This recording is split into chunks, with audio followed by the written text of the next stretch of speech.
In the year Chopin turned 20, his homeland of Poland was utterly devastated by the November uprising. Overnight, he became an exile and fled to Paris. He believed that in the heart of the arts there would surely be a place for him, but he had no connections, no money, and no country. For the first few months, he lived in extreme poverty.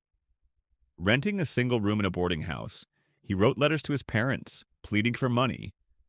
All he wanted was one thing: a life where he could compose in peace. But reality was cold and unforgiving. His public concerts were a failure. His music was delicate, while the Parisian audience craved spectacle. After he had spent months shut away in his room, a fellow musician finally came to visit. Don't just stay cooped up in here. Public halls aren't everything. Why not try the salons? They are smaller, and I think they would suit your music much better. I have no interest in those social gatherings. I am here to make music, not to laugh and chatter with noblewomen. Ha ha ha, don't be so stubborn. Performing isn't the only part of being a musician. Opportunities are found through conversation and connection. Your talent is far too precious to keep hidden. For once, step out into the world.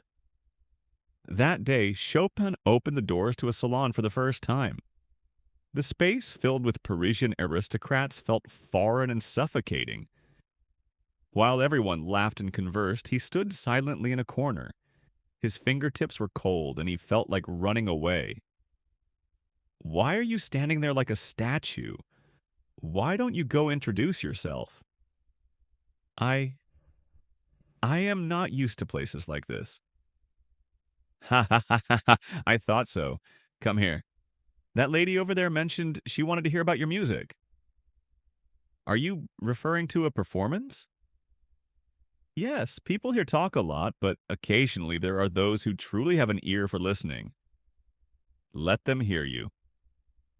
He hesitated for a moment, but soon he walked quietly to the piano. As the first note rang out, the chatter in the salon stopped. Noble women turned their heads, and a man froze with a wine glass in his hand. Mr. Chopin, that was truly beautiful. I have never heard music like this before. You flatter me, madame. It was merely my heart flowing out in the moment.